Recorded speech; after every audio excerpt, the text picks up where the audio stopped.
सबको जय मसीह की। परमेश्वर के अति पवित्र नाम की स्तुति हो।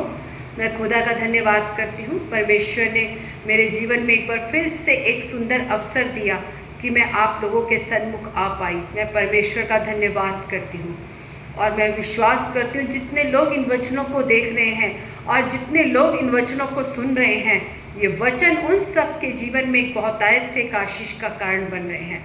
मैं धन्यवाद करती हूँ और मैं आशा करती हूँ आप लोग सब प्रभु में आनंदित और सुरक्षित होंगे। मैं खुदा का धन्यवाद करती हूँ। परमेश्वर ने एक बार फिर से मेरे जीवन में एक सुंदर अवसर दिया कि मैं आपके सन्मुख आ पाई। खुदा ने हमें जीवित रखा। मैं उस परमेश्वर का धन्यवाद करती हूँ। परमेश्वर का वचन कहता है, धर्मी पर बहुत सी विपत्तियाँ पड़ती तो हैं, परंतु यहोवा परमेश्वर उन्हें हर एक विपत्ति से निकालता है।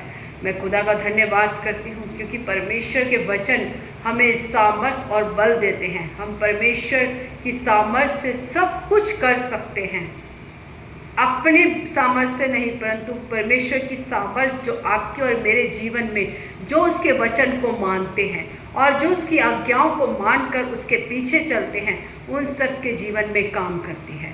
और वही परमेश्वर की सामर्थ है जो इतने थोड़े इस्राएली होने पर भी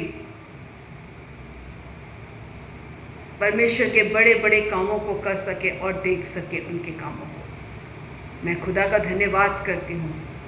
परमेश्वर ने उन इस्राएलियों को चुना, वो गिनती में थोड़े थे, क्योंकि परमेश्वर की सामर्थ निर्बलों पर प्रकट होती है।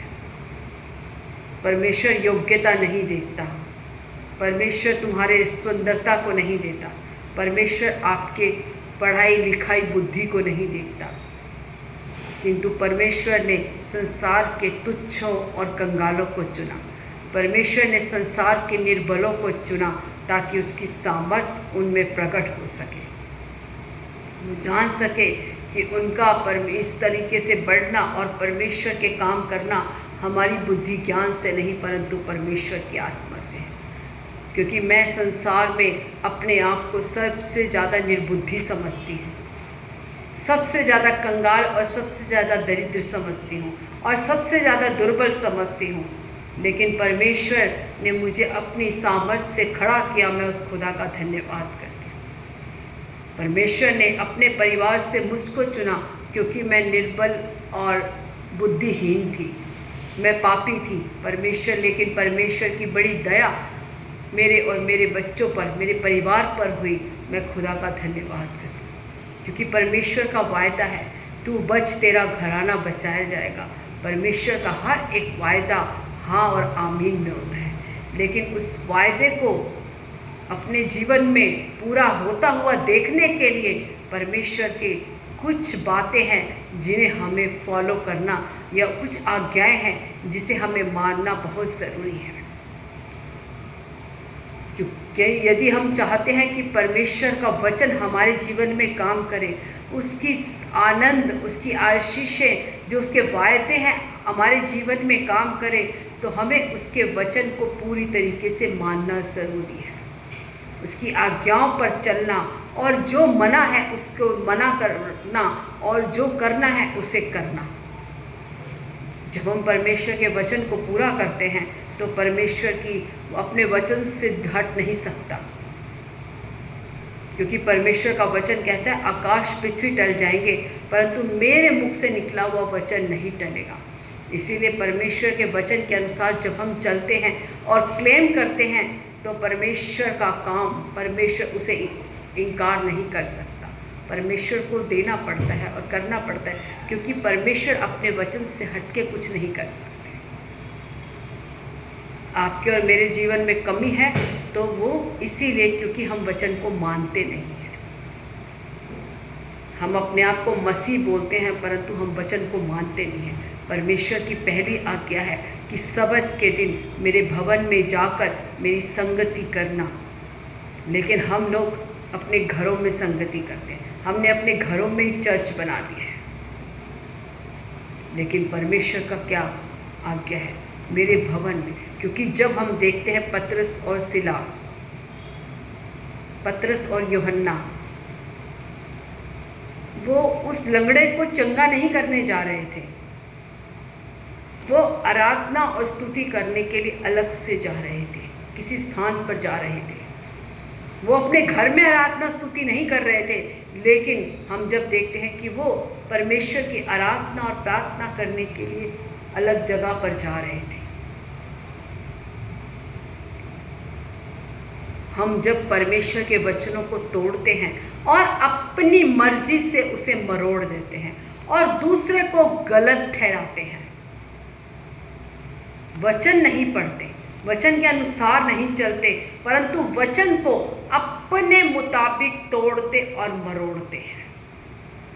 जब हम परमेश्वर की आज्ञाओं को मानते हैं और जब उसने कहा कि 6 दिन विश्राम और 7वें दिन मेरे भवन में जाकर आराधना और स्तुति करना है, तो हमें उसके भवन में जाना ज़रूरी है, हमें संगति करना ज़रूरी है। हम घर बैठे ऑनलाइन से कुछ नहीं पा सकते। ऑनलाइन की सेवकाई केवल उनके लिए है जो लोग हमारे रक्षक हैं, जो लोग चर्चों में नहीं जा सकते, बॉर्डर के रक्षक हैं, जो लोग वहाँ पर हैं, और जो लोग ऐसे स्थानों में हैं जहाँ वो सेवकाई नहीं कर सकते, जहाँ वो चर्चों में नहीं जा सकते, जहाँ बैन है, उन लोगों के लिए ऑनलाइन ठीक है। लेकिन जब आप और मैं ऐसी जगह में रहते हैं जहाँ परमेश्वर का जीवित कलीसियाएँ हैं, तो हमें कलीसिया में जाना बहुत ज़रूरी है। परमेश्वर की अगर हम नहीं जानते तो हम परमेश्वर के वचन को पूरा नहीं करते, हम उसे तोड़ मरोड़ कर अपने मुताबिक करते हैं और दूसरे पर भी थोपते हैं कि हम सही हैं और वो गलत है। इसीलिए अपने आप को सही और दूसरों को गलत बताना छोड़ें, केवल परमेश्वर का वचन पढ़ें और परमेश्वर का वचन क्या कहता है केवल उस पर चलें। हालेलुया। धन्यवाद करती हूँ पिता परमेश्वर का,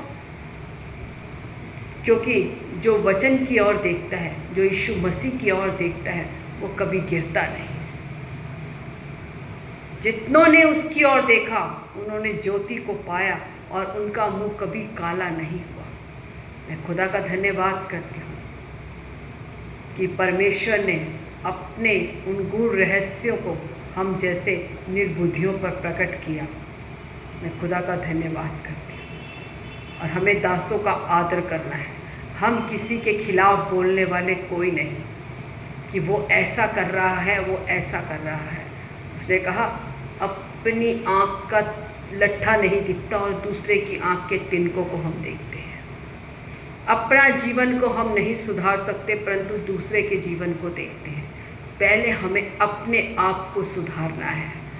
हम कोई नहीं होते किसी का न्याय करने वाले, केवल न्याय यीशु मसीह के हाथ में है और जो हम करते हैं उसे परमेश्वर देखता है।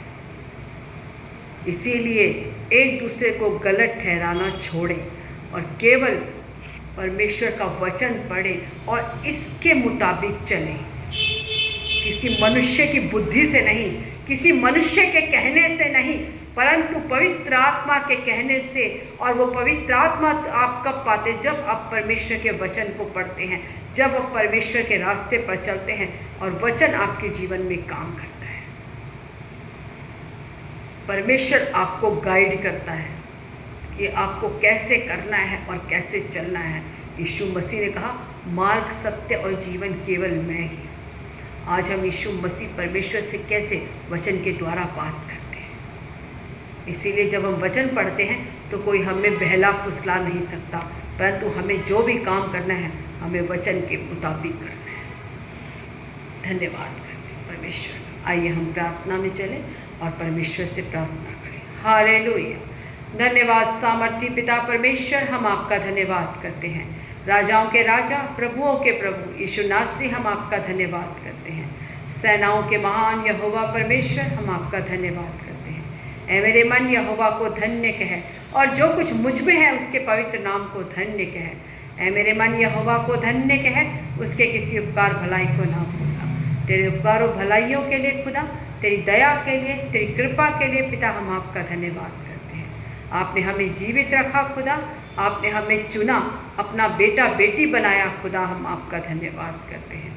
धन्यवाद करते हैं परमेश्वर, आपने हमें अपनी संतान होने का अधिकार दिया खुदा, हम आपका धन्यवाद करते हैं। आपने हमें एक आनंद और एक आशीषों, एक आशा भरा जीवन दिया खुदा, हम आपका धन्यवाद करते हैं। आगे के समय को, वचन की सेवकाई को, आराधना को, सब कुछ पिता आपके हाथों में सौंपते हैं। पिता आपकी पिता अगुवाई से पिता ये सेवकाई पूरी होने के लिए खुदा हम प्रार्थना करते हैं। आज का वचन तेरे लोगों के लिए एक आशीष का कारण, एक आत्मिक उन्नति का कारण। मैं प्रार्थना सुनी, धन्यवाद। यीशु मसीह के मीठे सामर्थ्य जीवित नाम से मांगती हूँ, आमीन आमीन आमीन। Thank you Jesus. आइए हम आराधना में चलें। आज सब लोग मिलकर परमेश्वर की आराधना करें और परमेश्वर के आगे अपने आप को समर्पण करें।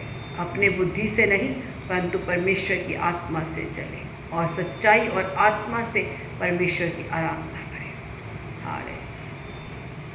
पवित्र आत्मा उतराओ, अभिषेक से हमें भर दो। पवित्र आत्मा उतराओ, अभिषेक से हमें भर दो। अपनी ज्वाला समान उतरा, थरथराहट के साथ उतरा।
पवित्र आत्मा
में से मुझको तू दर्शन दे, जैसे कटीली झाड़ी में तेरी आग उतरे, उस आग में से मुझको भी दर्शन दे। उतरा उतरा पवित्र आत्मा उतरा, उतरा पवित्र आत्मा उतरा, पवित्र आत्मा उतरा। अभिषेक से हमें भर दो, पवित्र आत्मा उतरा।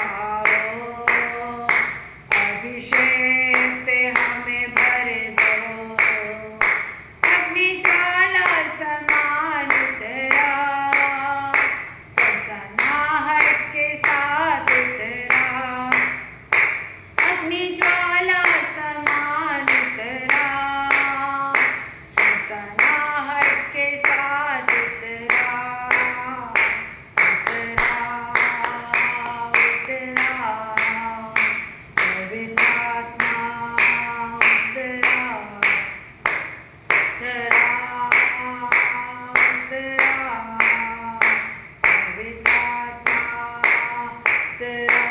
आमीन आमीन आमीन। धन्यवाद धन्यवाद धन्यवाद धन्यवाद धन्यवाद धन्यवाद सामर्थी पिता परमेश्वर। Hallelujah, thank you Jesus.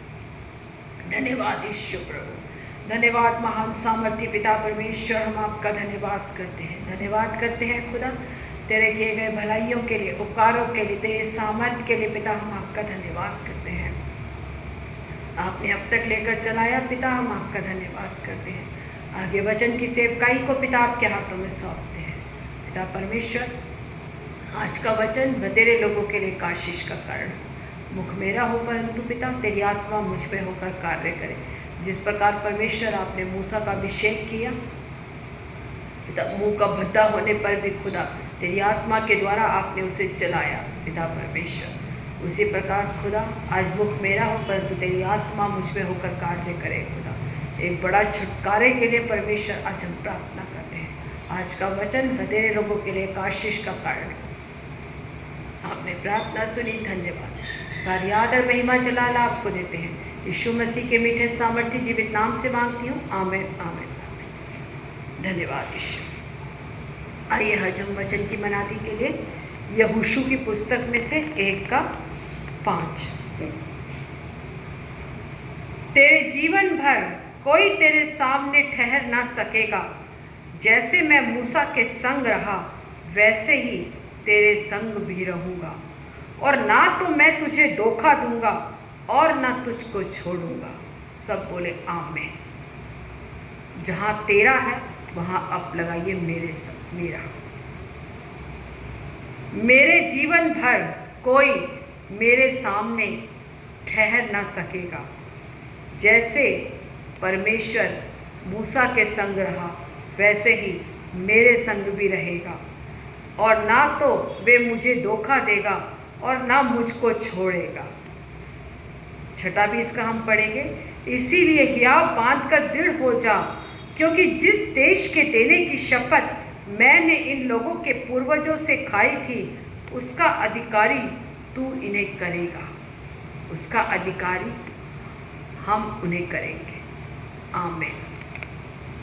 परमेश्वर का वचन हमें नया मार्गदर्शन देता है, जीवन देता है। जब मूसा की 120 साल में मृत्यु हो जाती है और परमेश्वर उसे पहाड़ के ऊपर ले जाकर दूर से कनान देश को दिखाता है और कहते हैं कि ये वो देश है जिसकी मैंने शपथ तुम्हारे पूर्वजों से खाई थी, लेकिन तू इन्हें उस देश में ना ले जा सकेगा, क्योंकि उसकी एक थोड़ी सी गलती की वजह से। क्योंकि परमेश्वर की हमें आज्ञा मानना बहुत ज़रूरी है।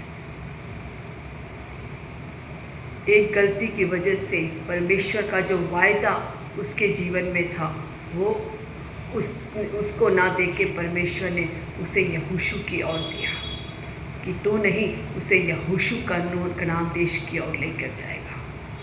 क्योंकि जब परमेश्वर ने चट्टान पर लाठी मारने के लिए कहा तो उन्होंने लाठी मारी और पानी निकला। लेकिन दूसरी बार परमेश्वर ने चट्टान से बात करने के लिए कहा, लेकिन मूसा ने बात करने की बजाय उस पर फिर से लाठी मारी। हमें परमेश्वर के वचन को मानना बहुत ज़रूरी है। उस आज्ञा उल्लंघन की वजह से परमेश्वर ने उससे कहा कि तू वो देश दूर से तो देख पाएगा, परंतु तू उस देश में इस्राएलियों को ले जाकर प्रवेश नहीं करने पाएगा। कई हमारे जीवन में ऐसी परमेश्वर ने जो आशीषें रखी होती हैं, वो हमारी एक आज्ञा उल्लंघन की वजह से हमारे जीवन से दूर हो जाती है। इसीलिए हमें परमेश्वर के वचन पर चलना और उसकी आज्ञाओं को मानना बहुत ज़रूरी है। और जब मूसा की मृत्यु के बाद परमेश्वर यहोशू को खड़ा करता है, तो परमेश्वर का यहोशू से वायदा करता है कि जीवन भर तेरे संग कोई खड़ा नहीं रह पाएगा। जिस प्रकार मैं मूसा के संग रहा, उसी प्रकार यहोशू मैं तेरे संग भी रहूँगा, और ना तो मैं तुझे धोखा दूंगा और ना मैं तुझे छोड़ूंगा। आज खुदा आपसे और मुझसे प्रॉमिस करता है। परमेश्वर आपसे और मुझसे जो उसकी आज्ञाओं को मानते हैं और उसकी बाट को जो रहे हैं, आज उससे प्रॉमिस कर रहा है कि मैं सदा तुम्हारे संग रहूँगा, ना तो तुम्हें छोड़ूंगा और ना त्यागूंगा। जीवन के अंत तक हमारे साथ रहने वाला परमेश्वर है। और 6ठी आयत में क्या कहता है, इसीलिए हियाव बात और दृढ़ हो जा। यदि आज कोई आत्मा में निर्बल है और परमेश्वर के कार्य से पीछे हट गया है, तो परमेश्वर की आत्मा आज आपसे बात करती है, हियाव बात और दृढ़ हो जा, क्योंकि यहोवा परमेश्वर, सृष्टिकर्ता परमेश्वर आज आपके और मेरे संग है। और उसका वायदा है, ना वो तुझे और मुझे धोखा देगा और ना तुझे मुझे छोड़ेगा। जीवन भर आपके और मेरे सामने कोई ठहर नहीं सकेगा। खुदा का धन्यवाद करती हूँ। 5 साल से मैं प्रभु में हूँ। उससे पहले मेरा जीवन एक शून्य था, उस दलदल कीचड़ में पड़ा हुआ जीवन था। लेकिन 5 साल से जब से मैंने प्रभु को जाना, तब से मेरा जीवन बदल गया। और मेरा जीवन जो निराशाओं और जो पाप से भरा हुआ था, परमेश्वर ने अपने लहू से उसे धोकर साफ किया और मुझ जैसी अयोग्य को अपनी बेटी होने का अधिकार दिया। उसने मुझे अपनी संतान बनाया। मैं खुदा का धन्यवाद करती हूँ। हाँ, जो कुछ हमने अपने जीवन में नहीं सोचा था, ऐसा अद्भुत काम उस परमेश्वर ने आपके और मेरे साथ किया। मैं खुदा का धन्यवाद करती हूँ, क्योंकि परमेश्वर का वायदा है, ना तो मैं तुझे छोड़ूंगा ना त्यागूंगा। जैसे खुदा पतरस के साथ रहा, जैसे परमेश्वर पौलुस के साथ रहा, जैसे खुदा शमूएल के साथ रहा, जैसे परमेश्वर सुलेमान के साथ रहा और जैसे दानियेल के साथ रहा, वैसे ही परमेश्वर आपके और मेरे संग रहेगा। इसीलिए हियाव बांधकर दृढ़ हो जा, क्योंकि जो कुछ देने की शपथ परमेश्वर ने आपके और मेरे जीवन में इस वचन के द्वारा की है, वो परमेश्वर उसे पूरा करेगा। क्योंकि परमेश्वर का वचन हाँ और आमीन में है। परमेश्वर का एक भी वचन ऐसा नहीं जो हमारे जीवन में पूरा ना हो। उसके लिए हमें परमेश्वर का हियाव बांधकर और परमेश्वर की खोज में और परमेश्वर की बाट जोहते रहना है। धीरज और संयम से परमेश्वर के आने की बाट को जोहना है और परमेश्वर के वचन की ओर चलना है। बहुत से झूठे भविष्यवक्ता खड़े हो जाएंगे, बहुत से झूठे लोग खड़े हो जाएंगे, लेकिन केवल आपको वचन पर चलना है कि वचन क्या कहता है। यदि आपको कोई बहलाए तो उससे बहस ना करें, परंतु वचन को देखें, ना उसके कहने में आए, परंतु वचन को देखें कि वचन क्या कहता है। क्योंकि वचन हमें सही रास्ते पर लेकर चलता है और हमारे मार्ग में ज्योति और उजियाला करता है। यदि आप और मैं वचन पर चलने वाले हैं तो आपको और मुझे कोई भी बहका नहीं सकता। और यदि आप वचन से अलग हैं, आप वचन नहीं पढ़ने वाले, तो आप शैतान की चाल में आने की संभावना है। शैतान आपको भरमा सकता है यदि आपके जीवन में वचन नहीं है और यदि आप वचन पढ़ने वाले व्यक्ति नहीं हैं।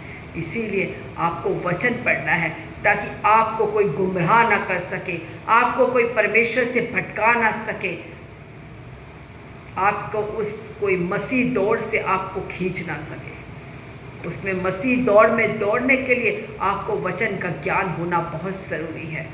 इसीलिए जिस प्रकार परमेश्वर ने यहोशू से कहा कि यहोशू तेरे संग जीवन भर कोई तेरे सामने खड़ा नहीं रह पाएगा, जैसे मैं मूसा के संग रहा वैसे ही मैं तेरे संग भी रहूँगा, ना तुझे धोखा दूंगा ना तुझे छोड़ूंगा। उसी प्रकार परमेश्वर आज इन वचन को सुनने वाले हर एक उस व्यक्ति से बात कर रहे हैं। परमेश्वर की आत्मा जिस प्रकार वो मूसा के संग रहा, यहोशू के संग रहा, उसी प्रकार वो आपके और मेरे संग भी रहेगा। ना तो आपको मुझे छोड़ेगा ना हमें धोखा देगा, और आपके और मेरे जीवन भर कोई हमारे सामने ठहर ना सकेगा कि यदि हम परमेश्वर के वचनों पर चलने वाले लोग हैं तो। क्योंकि वचन हमें पढ़ना बहुत ज़रूरी है। यदि आप वचन नहीं पढ़ते और केवल प्रार्थना ही करते हैं और आपको वचन का ज्ञान नहीं है, आप झूठी बातों पर विश्वास करते हैं, तो आप शैतान के चंगुल में बहुत जल्दी फंसने वाले हैं। इसीलिए यदि आप उससे छुटकारा और जय पाना चाहते हैं तो आपका वचन का ज्ञान होना बहुत ज़रूरी है। आपको प्रतिदिन वचन को पढ़ना और उसे मनन करना बहुत ज़रूरी है। हालेलुया। ये वचन आपका एक मार्गदर्शन करे और आपको जीवन में आशीष दे। हालेलुया। धन्यवाद ईश्वर, धन्यवाद सामर्थी पिता परमेश्वर, हम आपका धन्यवाद करते हैं। धन्यवाद करते हैं खुदा, आपके हर एक वायदे के लिए धन्यवाद करते हैं जो आपने मूसा और यहोशू के साथ किया, जो आपने अब्राहम, इसहाक और याकूब के साथ किया। खुदा हम आपका धन्यवाद करते हैं। वो वायदे आपने हमारे साथ भी किए खुदा, हम उन वायदों के लिए धन्यवाद करते हैं। धन्यवाद करते हैं आज का वचन बतेरे लोगों के लिए एक आशीष का कारण हो, एक आत्मिक बल, शक्ति, सामर्थ का कारण हो। परमेश्वर कोई भी पिता किसी को बहका ना सके, कोई भी झूठे लोग पिता तेरे वचन से किसी को अलग ना कर सके, परंतु तेरे वचन में बढ़ने के लिए उन्हें बुद्धि, ज्ञान, समझ दे पिता परमेश्वर। हम धन्यवाद करते हैं। जुड़े हुए हर एक व्यक्ति के लिए प्रार्थना करती हूँ, जितने लोग इन वचनों को सुनते हैं उन सब के लिए प्रार्थना करती हूँ पिता उनके बुद्धिमंडल को खोल दे खुदा, तेरे वचन का ज्ञान उनके अंदर भर परमेश्वर, तेरे वचन के ज्ञान से उनके जीवन में उजियाला और मार्गदर्शन हो खुदा। धन्यवाद करते हैं। आगे के समय को, अपने जीवन को, हर एक बातों को पिता आपके हाथों में सौंपते हैं। आपने प्रार्थना सुनी, धन्यवाद। सारी आदर, महिमा, जलाल आपको देती हूँ। यीशु मसीह के मीठे सामर्थ्य जीवित नाम से मांगती हूँ। Amen, amen, amen. God bless you all. प्रभु आप सबको आशीष दे। आमेन।